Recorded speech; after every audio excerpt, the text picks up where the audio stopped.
Hi everyone, this is Gemini Art Creations, the place where we draw cute stuff. In this video, we will be drawing Anna from Frozen. Here are the items you will need.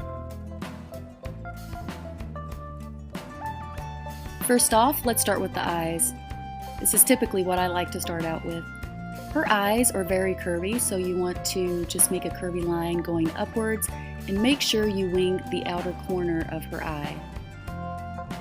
You want to follow a smaller curvy line at the bottom and then connect the two lines.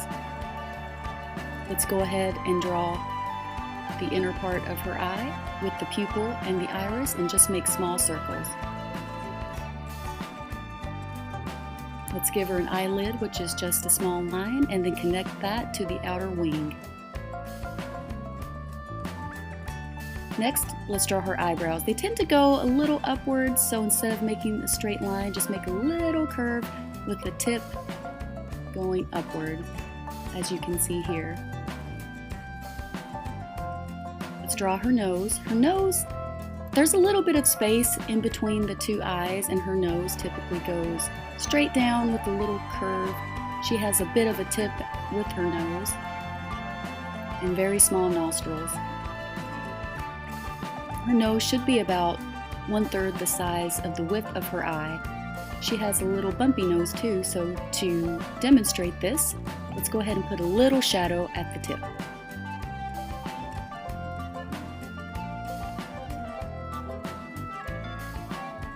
And let's repeat the same thing on the other side.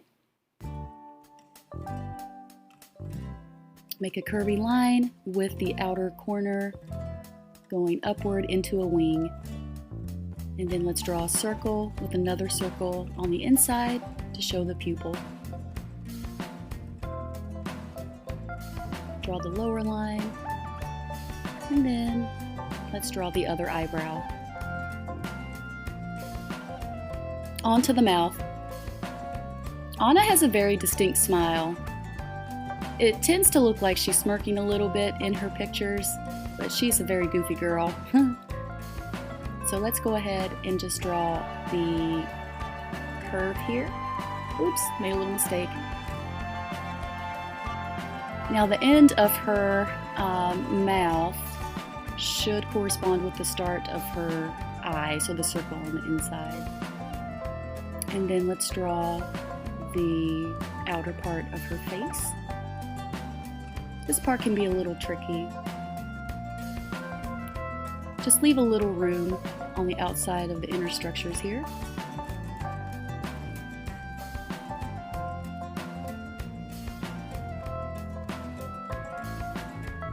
Just defining a little bit more.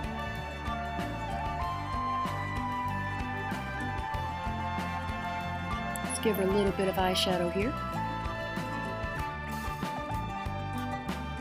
And let's define those lips.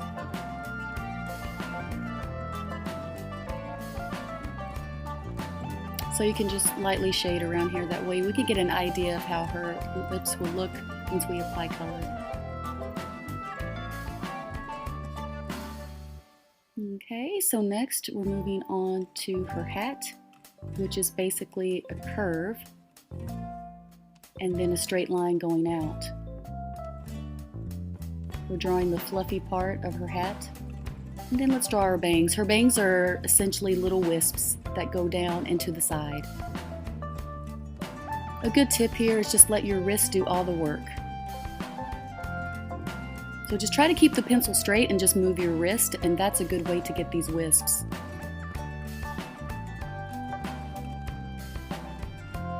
Let's connect the hat to her chin.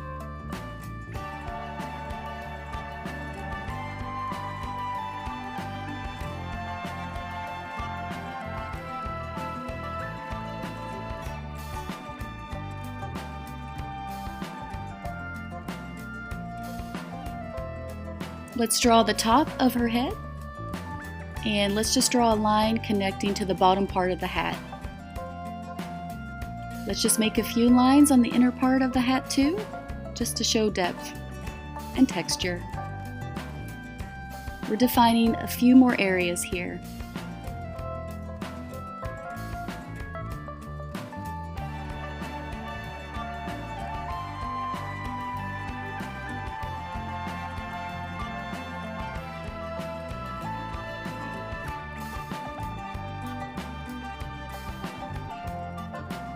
onto her braids.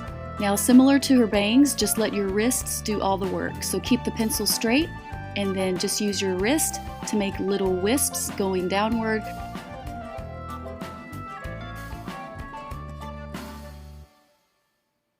And then let's draw a little line for the neck, and let's do the same thing on the other side. Remember, when drawing hair or eyelashes, just keep the pencil straight, steady. Try not to move the pencil, but just move your wrists. And then for her shoulder, it's just a little curvy line going down. And then let's go back and define a few more areas.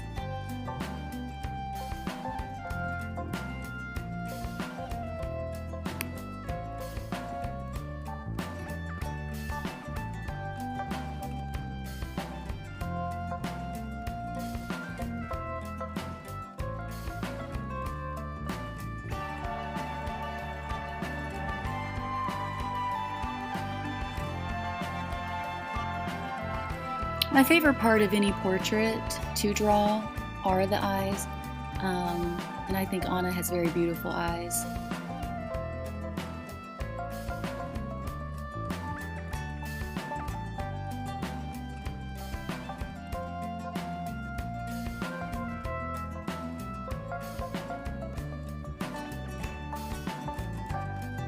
I'm just shading here to reflect what the color will look like once we apply.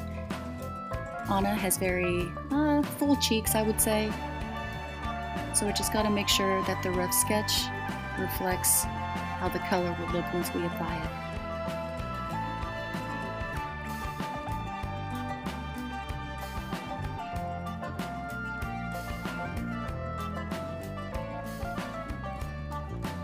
Okay, once you're happy with your sketch, on to the inking process.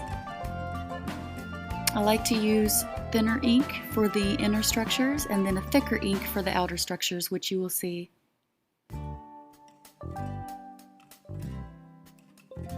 And like I said before in other videos, when you use this technique with the thinner lines on the inside and the thicker line on the outside, it gives your drawing a coloring book look.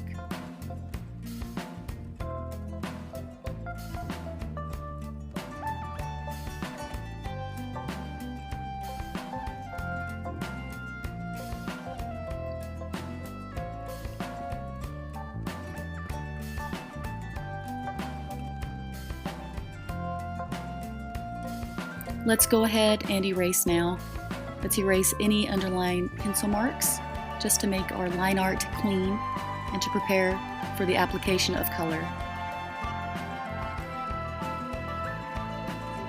And then here we go. Looks like a coloring book, doesn't it?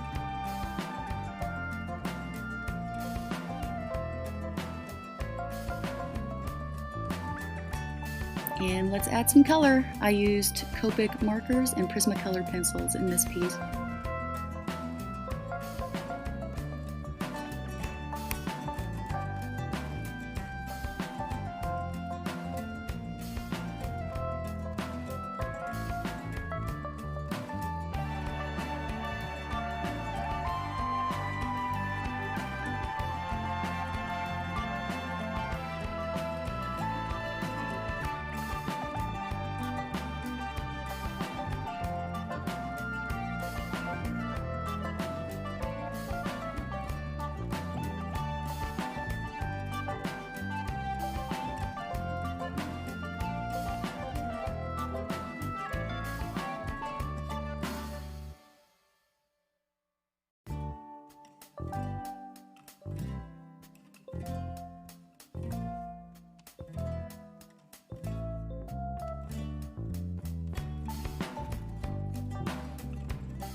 And alright, here you go, the finished piece.